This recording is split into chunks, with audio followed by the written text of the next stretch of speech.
Hey guys, thanks for tuning in to another real-time edit. This one's going to be pretty straightforward. Here's a brown pelican I photographed down in Florida. And let's see, I'm just going to crop off that sign back there on the left. And I think I'm going to go all water on this one just to eliminate some of that background. I had actually sent this photo to some people and they had pointed out that the background was a little distracting, which I agree, just because it wasn't quite as far enough away from the bird as I would have liked. It was nice warm sun that morning, so I'm going to enhance that color, which takes some of the blue out of the water, so I'll bring that back. Something like that seems like a good starting point, and maybe just a little bit less contrast in the bottom. I want some detail there. I'll add the contrast in Photoshop. So into Photoshop I go.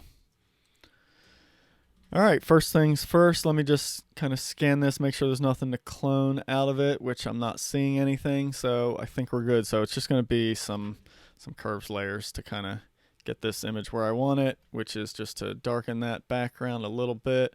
A little bit of that can go across the head there, only because it's not, it's just a little bit light. Don't need a Creative Cloud update right now while I'm in the middle of this. Come on, Creative Cloud. I'm just going to kind of lighten the wings a little bit here, really kind of bring attention to that detail, which I like. Next thing, I'm going to enhance the yellow on the bird's head and tip of the beak there. So we'll just kind of brighten that up a little bit, maybe actually hit the eye a little bit there. I'm going to add some contrast to that eye, maybe just lighten that up a punch. There we go.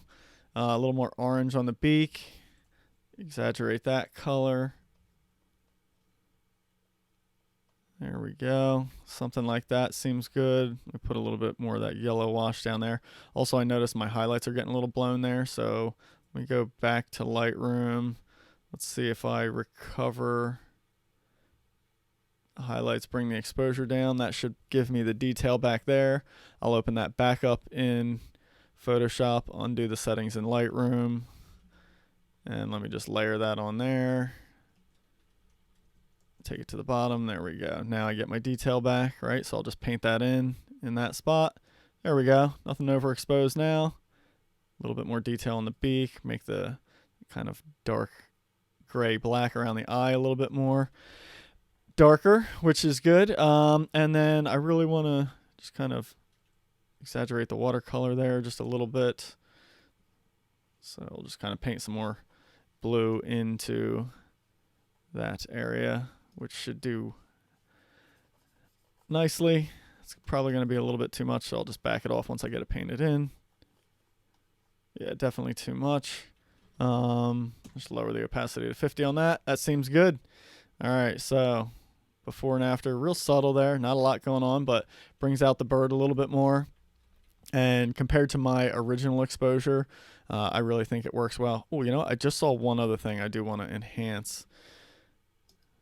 So let's zoom in here. I want to really kind of exaggerate these ripples of light coming in from underneath the wing, so that just that sun shining off of the water underneath there, you know, just kicking light up under those feathers is pretty cool. It's a nice little effect, so I'll show that off a little bit more. So there we go. Let me save that. Get back into Photoshop. I'll show you the original. There you go. There's your before and after. You can see I definitely overexposed that one a little bit. The colors are kind of washed out and weak. And then we get to that, which looks a lot better.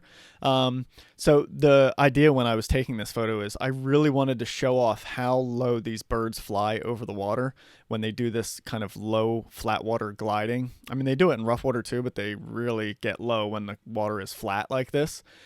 And so I was actually out in the water. I waded in the water probably about, I don't know, I want to say maybe like 200, 250 feet off the shore, and set up my tripod, and I was in a wetsuit, and I just sat in the water for like 3 hours on this morning waiting for these flybys, because they fly by this spot pretty regularly, but it's not often, you know. So you spend enough time there, you get some flybys, and I got lucky with this one. It was really nice light. And it would have been nice to have it a little bit closer, a little bit better background separation, so I could have gotten that background really smooth back there, but it totally did the trick. The water was calm. I got some of this reflection, and you can see there's just, you know, just a couple of inches beneath the bottom of this bird. as it just glides over the surface of the water. It's such a cool thing. It's so fun to watch them do this, and I was really happy that I was able to get that look by being out in the water and getting that low perspective. Thanks for watching. Hope you enjoyed.